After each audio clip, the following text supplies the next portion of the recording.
We are about to look into the pages of the first continuous recorded history of mankind in the book we call the Holy Bible. We're going to investigate some of its most controversial stories and discover the answers to some very tough questions.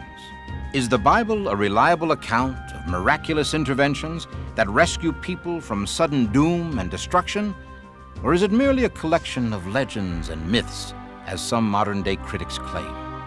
Leading experts, both Bible skeptics and proponents, from throughout the world have contributed to the discussion of these biblical questions that may shock and surprise you.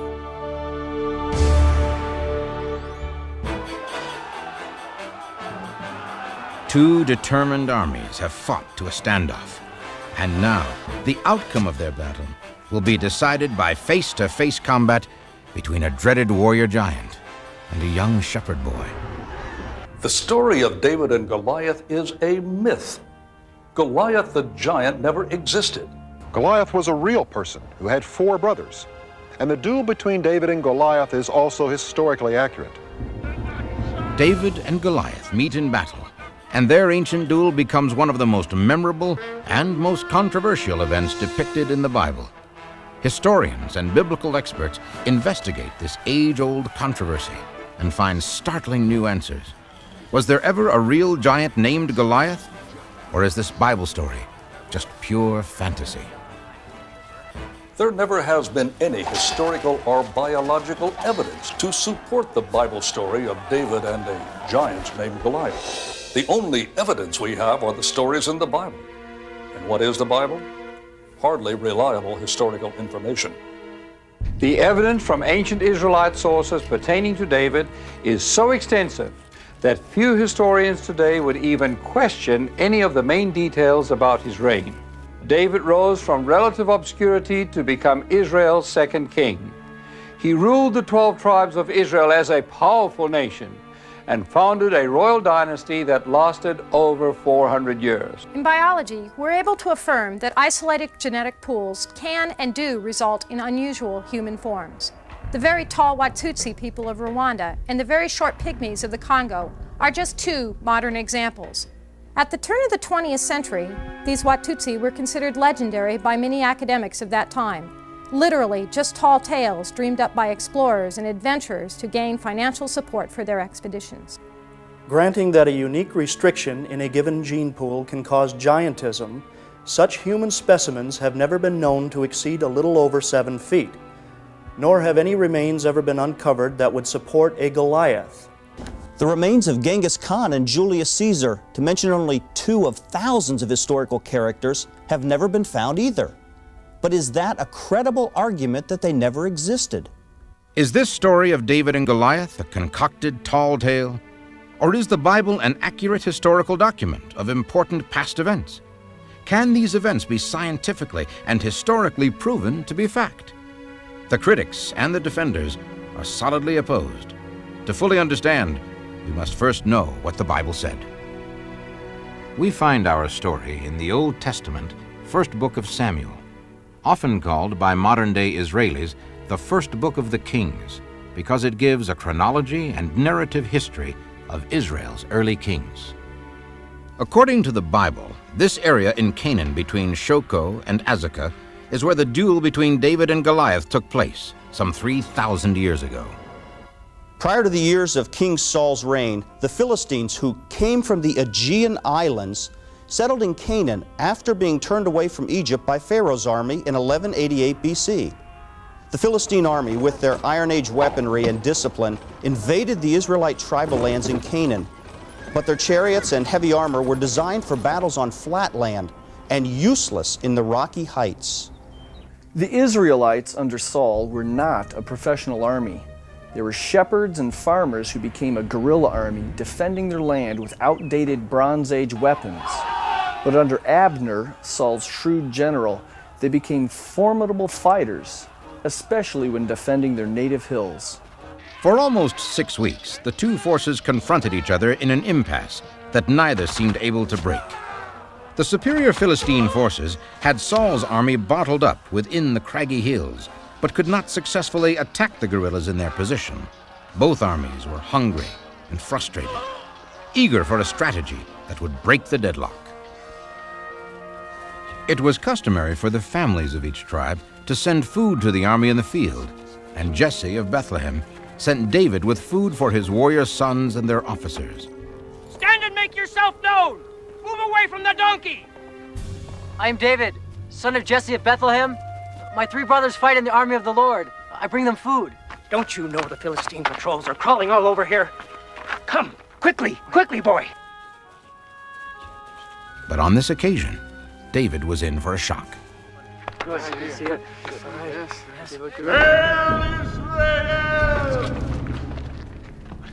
Again, Goliath of Gath! Daily, Goliath would taunt the Israelites with insults in an attempt to lure them out into the open. Frightened goat king! Is there not one man in all your ranks who will come down here and meet me in single combat? According to which Bible scholar is telling the story, Goliath is anywhere between 8.5 to 13.5 feet tall. Let's face it, there was no race of giants, and not the slightest historical or scientific proof exists for such enormous people. Ancient Israelite records indicate that Goliath was from the Rephaimite tribe and that he had 1 or more brothers. The Rephaimite tribe had genetic peculiarities, including giants and people with 6 fingers and 6 toes. The Rephaimites resided in Gath, a city that served in Goliath's day as a base for military units with special fighting abilities. By converting the Hebrew cubit and span, we're able to determine that Goliath was 9 feet 6 inches tall when he suited up in his armor and helmet. He's truly a giant. Did not know a man could grow that big. I spit on your nation! I spit on your buzzard king! And I spit in the face of your wormy God, Jehovah!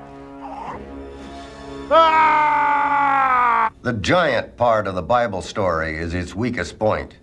It suggests Goliath and his brothers were from a race of giants, for which there has never been a shred of valid scientific proof. Giantism is an unquestioned fact of human life. There have been many, many examples of huge people in modern times, but this is not proof that a race of giants ever existed. The Bible emphatically mentions the Anakim and the Rephaim, 2 tribes of giants that were destroyed by Joshua's army in his campaign through Canaan. The remnants of these tribes took refuge among the Philistines. Also, there is absolute scientific evidence of such tribes, confirmed by the archaeological recovery of oversized skeletons in Palestine. Further, these Anakim and Rephaim are memorialized on several Egyptian reliefs, which shows them to be unusually tall and fair-skinned. If giants did exist in this area of Canaan, which seems to be proven beyond doubt, why not one named Goliath? Saul, the first chosen king of Israel, was a brave man, frustrated by the long standoff. You cowardly slave women! Wormy God, Jehovah! The boy David had never heard Jehovah cursed, and he was badly shaken with the horror. The monster has cursed the living God. Who will we send down to destroy the monster for his blasphemy? Which one of you will go? Hold your tongue, boy. Do not shame us all. You're just a noisy kid and you do not understand. It made David sick at heart that the giant could blaspheme unchallenged. So much that he rushed to get an audience with the king. While in the king's tent, Abner was trying to convince Saul of his plan. This is all too complicated, Abner. It makes no sense to me at all. The Philistines always do battle the same, with their heavy armored phalanxes, war horses, and dreadful chariots. Deprive them of these, and we would defeat them in hand-to-hand combat. And how would you do that, Lord General? Their horses and chariots are here at the back of their camp in the most heavily defended place. Move the Benjamite archers up these draws on their flanks. Use fire arrows to set their camps ablaze. Create pandemonium. Move the Danite spearsmen to breach their foreguard here and here. Strike into their middle. And have the Philistine perimeter guards gone blind while you're creeping into these positions? If a diversion could be found, something to hold their whole attention until we could deploy these men. Let me pass. I must see the king. It is urgent. I must see his majesty. Let me in!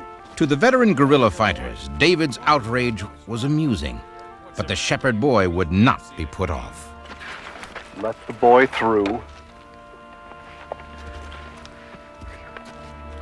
For over a month, in spite of the rewards King Saul offered, not one man had come forward. Till now, the frail shepherd boy pled for the chance, and the king was sourly amused. What is this nuisance? Please, Your Majesty, make me your champion, that I might slay the monster that blasphemes against God. The giant Goliath? He rages against God, and against you, mighty king. I have killed bears, and a lion too that attacked my father's sheep. And I will do the same to this monster that curses God and Israel. David's determination to fight the giant seemed so strong, it gave Abner an idea. Do you value your young life so little that you would foolishly cast it away? God gave me life, Lord General. It belongs to him.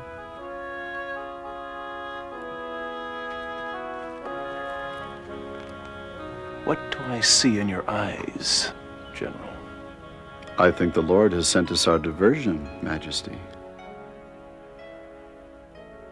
The main problem I have with this story is that no army would ever risk the outcome of a battle on a single combat. It is too ridiculous for any professional soldier to even consider. A battle of champions was a common Aegean tradition of letting matched champions duel to the death to determine the winner of a battle and to avoid the bloodshed of a full-scale battle. These people genuinely believed that the stronger god was on the side of the winner, which made further combat unnecessary.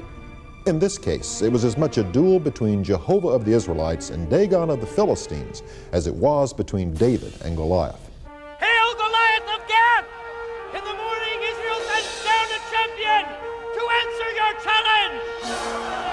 We can only speculate what Abner was thinking. Perhaps he thought sending a small, frail boy down to meet the giant Goliath would divert the attention of the entire Philistine camp. But he would have to thoroughly coach David to make the fight last. I will do exactly as you say, Lord General. I will delay fighting the monster, making him pursue me. We must have that time, David. You must keep away from him until our archers have reached the flanks of the pagans. Listen for the sound of the shofar. Saul awakened, deeply troubled and saddened at the sight of his frail chance. Then he tried to make David put on his own heavy armor. Forgive me, Majesty, but I can't wear this armor. It's too big and too heavy. And the sword, I can hardly lift it. What weapon would you use against the mighty Goliath? Just my sling, Great One. A simple shepherd sling? Just so, Majesty. To the archer his bow, to the shepherd his sling. According to the Bible, Goliath was wearing 125 pounds of Aegean scale armor, a handheld shield capable of deflecting arrows and spears, a heavy helmet, and shin guards. A small leather slingshot and a tiny pebble against an adversary like Goliath puts a strain on even the strongest faith. At first consideration, a simple slingshot would seem a pretty poor weapon to take into a duel to the death. But there are strong opinions to the contrary. Records exist of slingers hurling stone missiles with enough force to shatter helmets, body armor, and even shields. It is recorded that even the ancient tribe of Benjamin had a whole army of slingers who could hit targets up to 200 feet away with lethal accuracy. The idea of David using a sling and stone to kill a professional soldier dressed in armor is as ridiculous as bringing down an elephant with a BB gun. In the Arab world today, particularly among the Palestinians, the sling continues to be used. Both the Greek and Roman armies used deadly slingers. Sling sharpshooters made up a large part of Hannibal's army in 218 BC. But is a sling a deadly weapon? As late as the Spanish Civil War in 1936, slings were being used with deadly results.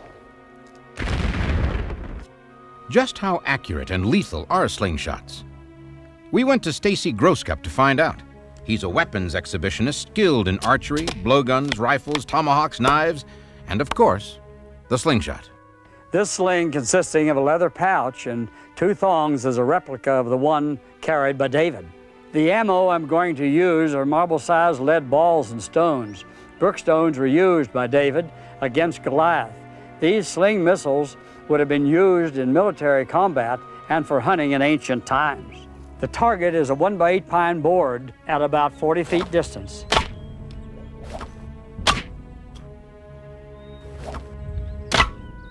As you can see, the ancient sling was quite effective. In the hands of an expert like David, this sling was certainly a most deadly weapon. After the long weeks of frustration, the Philistines' camp was filled with excitement for the promised spectacle of death.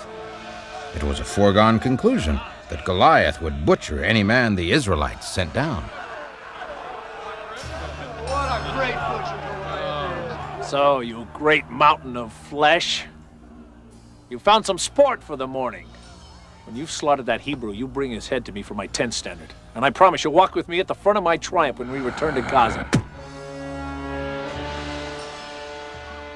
And while the Philistines were already prematurely celebrating, Abner was readying his captains to take advantage of the diversion. Keep a company in plain view up there cheering. Movement of several hundred men were the keys to success.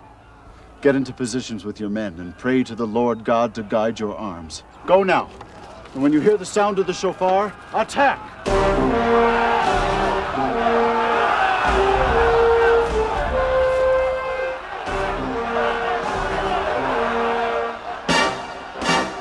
Oh, you Hebrew mongrels! Would you slay me with old age, waiting for your champion? Where is this mighty man of your dirty and diseased race? Abner had understood his enemy well. Within minutes, the entire Philistine camp was crowding forward to watch the slaughter. And Abner's captains began deploying their weapons for the attack.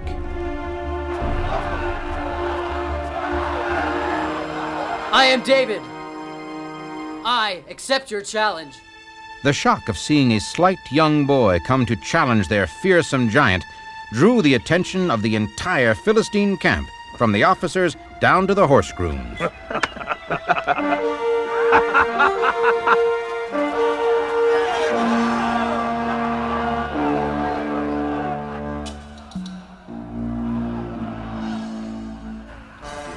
Blood, what is this? Dare you mock me? You Hebrew dung beetles! You send a child to make war with the greatest fighter in the world! David, a teenager who chose to wear no armor, could have easily outmaneuvered the armored giant Goliath for 3 medical reasons. 1, those who suffer from gigantism tend to be awkward instead of quick in their movements. 2, giants tend to be weaker in their muscle strength than those who are younger and smaller in size. And 3, giants typically suffer from bilateral temporal hemianopia. That's peripheral vision loss, meaning David could have easily run from side to side, staying out of Goliath's visual field while setting up his shot or provoking the giant. The Philistine giant was suddenly filled with a trembling rage.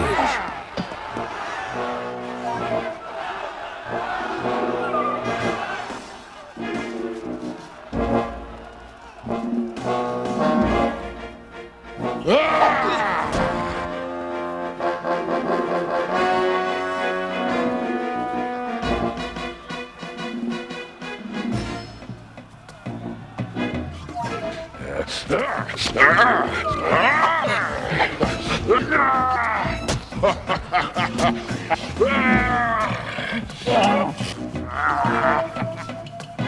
javelin, not the spear, you stupid ox! Boy's a leaping gazelle, not a charging lion.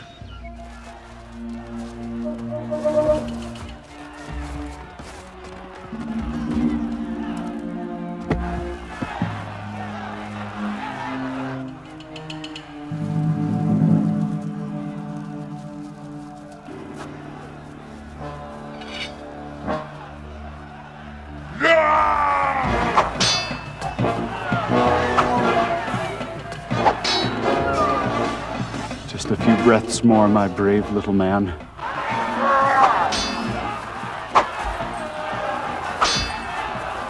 Getting tired? You great mountain of pagan flesh? I'm going to carve you up very slowly, you wormy little pup, just because you made me sweat.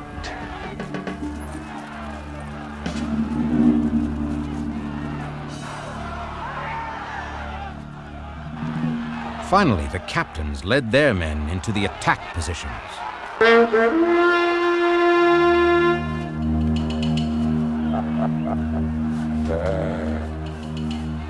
Shepherd's sling. You think the great Goliath is a slinking jackal that can be stung by a pebble? Curse the living God, idol worshiper. God will deliver you into my hands.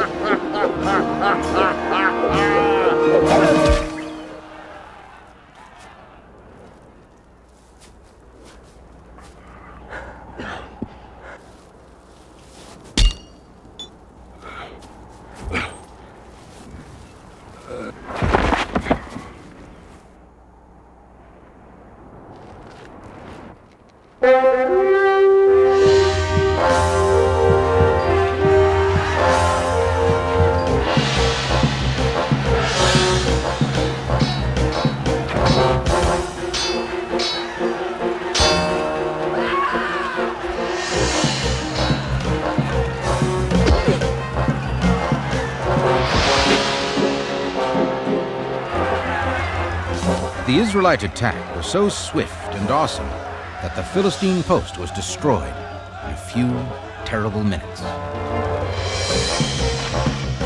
In any court of law, the story of David and Goliath, as described in the Bible, would stand vindicated by the evidence. Experts have proven the existence of giants in both ancient and modern times. We have seen it demonstrated that the slingshot is a deadly weapon. There's a most interesting side note to this story. This helmet is a replica of the Aegean type, probably worn by the Philistine army of that day. You will note that there is no visor. It was critically important for a soldier to keep his head tilted forward in battle to gain maximum protection. But if the wearer were to throw his head back, as Goliath may have done in a fit of laughter, this important part of his forehead was exposed.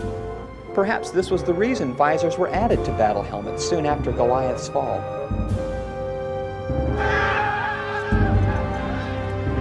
Historical and archaeological evidence proves David's existence and his many deeds, from the killing of Goliath to ruling a united Israelite nation.